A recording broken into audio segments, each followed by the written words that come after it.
pyetja tjetër është direkt për kryetarin e komunës, ka të bëjë me këtë pikën 28, çka ndodhi me këtë premtimin e parkingjeve në kate. Se premtimi publik ka qenë shumë i detajuar nga ana e kryetarit, bile me kvartale ka qenë ndame, mirë po ne deri sot e shohim se asgjë nga ajo nuk është realizuar, bile një pjesë e parkingut të qytetit edhe ushit privatit ushit. Janë identifikuar dikund rreth 13.000 vend parkime në qytetin e Tetovës. Me këtë ne besojmë që përfundimisht zgjidhet nevoja për vend parkime. Në hyrjet të Tetovës, në paku në 3 hyrjet të Tetovës të ketë zgjidhje të parkimit të përkohshëm të gjithë atyre që vinë nga komunat përreth dhe prej aty të shfrytëzojnë transportin publik dhe të lëvizin brenda qytetit. Tetovë, më shumë se sa nevoja për vend parkim, ka të bëjë me mendësinë tonë që të parkojmë aty ku nuk duhet të parkojmë. Prandaj, me kërkesë tonën, Komuna e Tetovës është në 3 komunat ku do të nisë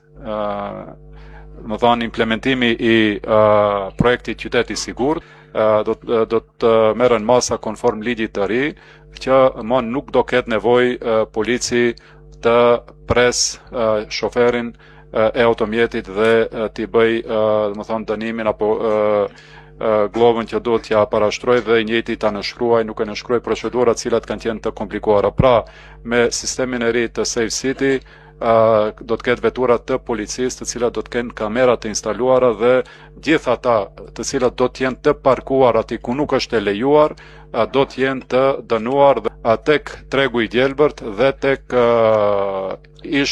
stacioni autobusëve Polet, ku kemi vend parkime të cilat gati se rregullisht janë gjysmë të shprazura dhe aty paraqitet pika më kritike. Tek kompleksi siç e njohim ne, në podrum të kompleksit gati rregullisht gjysma e parkingut është e shprazur dhe aty paraqitet vendi më kritik. Përmes planit mobilitetit, përmes projektit Safe City dhe përmes shumë masave tjera të cilat jemi duke i marrë, garantojmë që brenda vitit 2026 kjo çështje do të jetë e zgjedhur. Sa i përket parkingjeve në kate, ne sot ende nuk i shfrytëzojmë parkingjet e hapura. Pra parkingjet janë me rampë si dim ne dhe jo parkingjet në kate. Parkingjet në kate kushtojnë dhe çdo investitor, qoftë publik apo privat, nëse i ndërton ai do të ketë llogari dhe për t'i kthyer ato para dhe atë investim. Nuk do ketë llogari askush të ndërtoj parkingje në kate, as komuna dhe as privati. Prandaj, nga momenti i implementimit të Safe City dhe implementimit të gjetjeve nga plani mobilitetit, ne do e kemi zgjidhjen dhe brenda 2026 do vazhdojmë me implementimin e saj. Faleminderit. Faleminderit, kryetarar.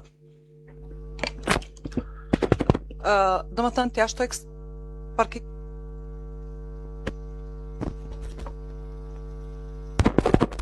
në pjesën e parkingjeve, një hap të madh që ndërmori Komuna e Tetovës është edhe që sot bëri të ditur që në periudhë nga 31/12/2025 deri me 18 e parit 2026, domethënë do të lirohen disa vende të parkimeve në objektet e shkollave të mesme dhe fillore, siç janë shkolla Istikbal, shkolla gjimnazi Kirilli Peqinović, shkolla e mesme, shkolla fillore Liria dhe shkolla Goce Delçev.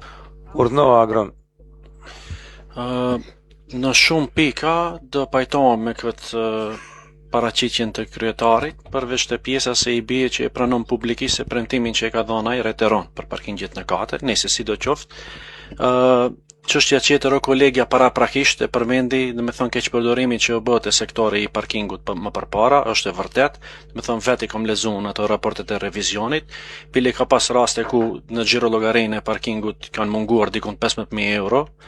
Nuk kanë hyrë në xhirologari, edhe deri sot unë nuk kam dëgjuar se dikush është përgjigj për ato keqpërdorime, prandaj edhe pyetja është a ka dikush kjo çështja është thirr prokuroria domethënë të merret me këto keqpërdorime, edhe te pjesa tjetër e kolegës që e përmendi këtë pjesën e fushave sportive që përdoren për parking, që unë mendoj se nuk është në rregull ajo çështje, sepse u kufizohet domethënë drejta e fëmijëve për të bërë aktivitete sportive, është çështje publike që e kemi mbajt këtë qendrim, edhe pse unë e kuptoj pjesën se ka mungesë të parkingut në qytetin e Tetovës, mirë po mendoj se nuk është e drejtë që terrene sportive të shfrytëzohen për parkingit të veturave. Faleminderit. Se çështja e terreneve sportive është zgjidhje momentale për të ofruar shërbim ndaj qytetarëve. Kjo do të thënë do shqyrtohet vetëm do të shfrytëzohet gjatë pushimeve. Gjusuf, a bën veç një vërejtje kam.